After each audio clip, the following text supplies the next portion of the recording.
Hey guys, I'm Coach Christy. Today I want to share with you some ideas that might help you be more effective in your communication with your horses. Lots of different horse trainers and horse people use different tools to establish boundaries and use pressure and release and all of those good things. And it doesn't really matter to me what those tools are. What's important is that we're being deliberate with those tools and we know when to use them and when not to use them. So part of that process has to include our becoming handy and comfortable with the tools that we're using.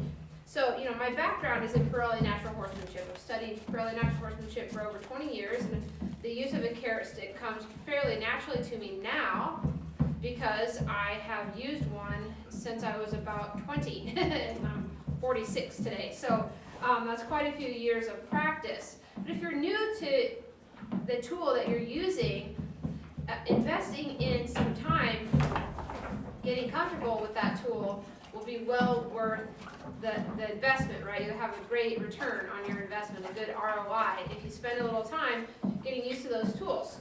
So one of the games I like to teach people to play is the ability to lift this string and catch the stick in my hand. And it's a fun little way also to help us to develop some hand-eye coordination, which is also good for us when we're riding. Humans are wired, for the most part, unless you're vision impaired, but for the most part, humans are wired to be really heavily reliant on our vision. And if we can't see something, then we almost can't feel it. And a lot of what we do with horses, we'd be better off not trying to see it, and we'd do better if we just tried to feel it in our bodies. So this will also help to develop that sensory perception. Now, to start with, I'm going to watch the stick go into my hand, but then I'm going to show you another little strategy that's less about vision and more about feel. So the strategy here, the technique for me getting that handle into my hand is going to be that I'm going to pull up on the popper end of my string here, okay? The most common mistake people make is they pull back, okay?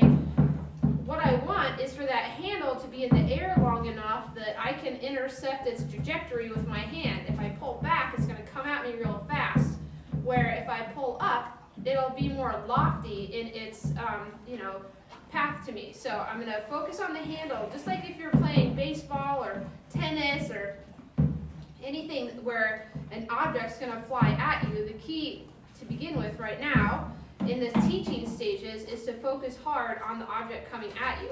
Eventually, if you don't transition into that being muscle memory where you don't have to see it in order to, manipulate the object in time and space, then you won't become masterful at that game or that skill, okay? So here's the first thing to try. I'm going to lift up on the stick, watch real carefully, and I'm going to watch the handle come into my hand.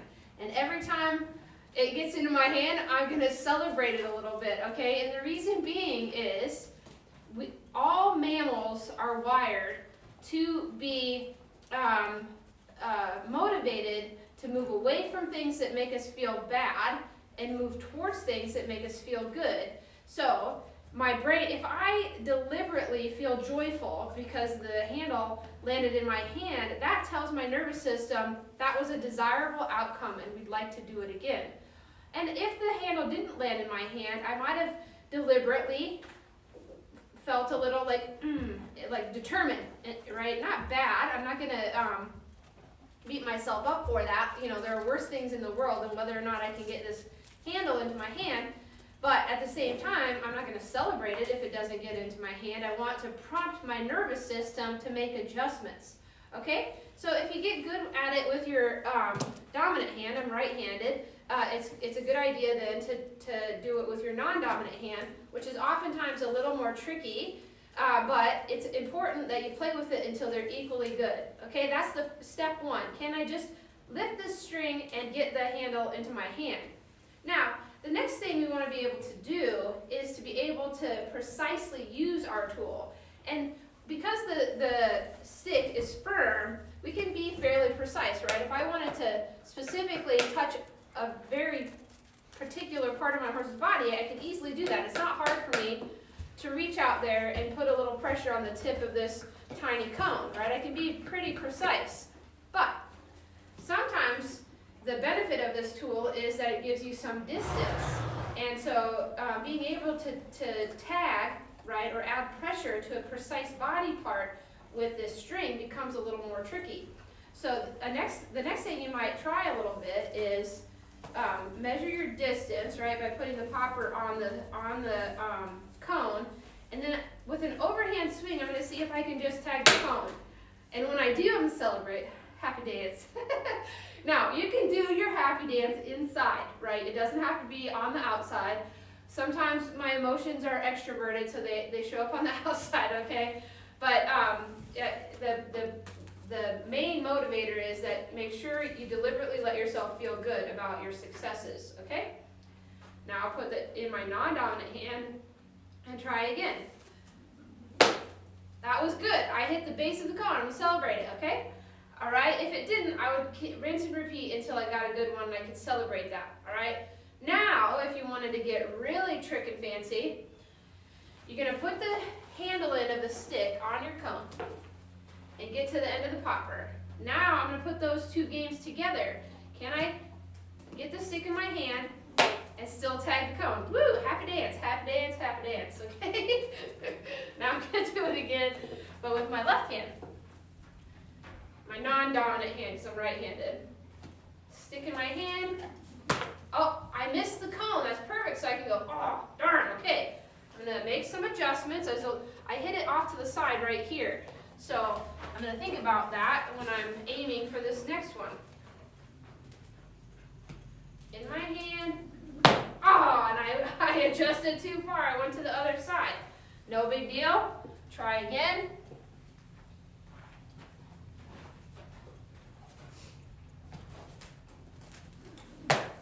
Not quite. I'm still not happy with that. I probably could have, if I rolled the tape back, I bet I'd tag that in, but I'm going to try one more time.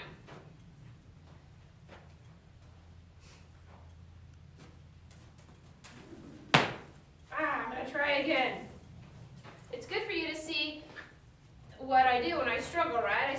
I make that sound, I keep making adjustments, nervous system, but I'm not beating myself up about it. There, yay! I got one, okay? So that's another fun little game. Then, if you have a study buddy, somebody that you can play a game with, you set it up so that you're facing each other and see who can hit the cone fastest. Now, the fun part about being able to put it in partners like that and make it a race is to pay attention to whether or not your predatory tendencies are coming up. And make sure that you can keep a playful attitude about it. We're just messing around, right? Nothing important is happening here other than I am training my nervous system so that I can be handy with my tool. So in that respect, it is important, right? It will help us become more effective and clear in our communication with our horses. Now, I promised you an exercise that would help you to develop your feel, meaning I'm going to show you a fun little game to play that requires me that I make adjustments that can't include my vision, okay? So here's what I'm going to do. I'm going to put my stick out here again like I did in the beginning, but instead of trying to catch it in front of me, I'm going to catch it behind my back, all right? So there's part of it that I'm going to see, but by the time it's heading back here, I can't see my hand, so I'm going to have to, make guesses with where I try to catch it through feel, okay? So here we go.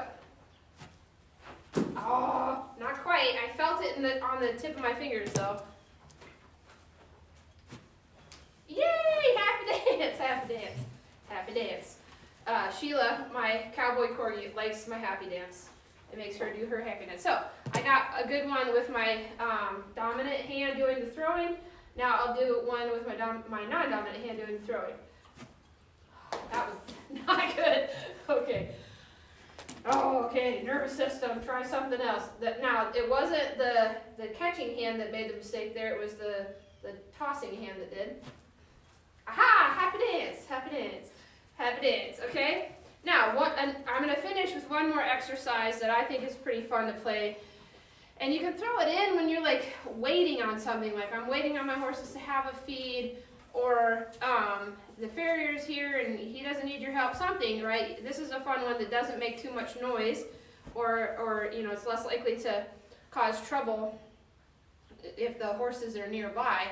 And that is just with and without the string. It's obviously easier without the string, but can I find the balance point of the stick with my fingertips?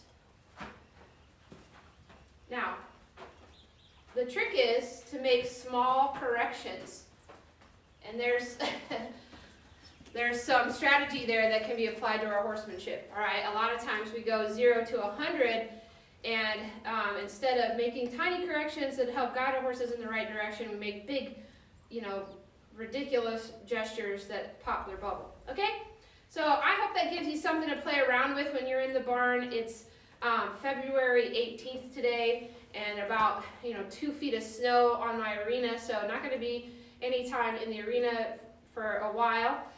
So this is one way for us to keep our horsemanship progressive. If you liked my strategies that I shared with you today, I sure would love it if you'd check out my website, www.thecoachchristy.com. I would love to be your coach.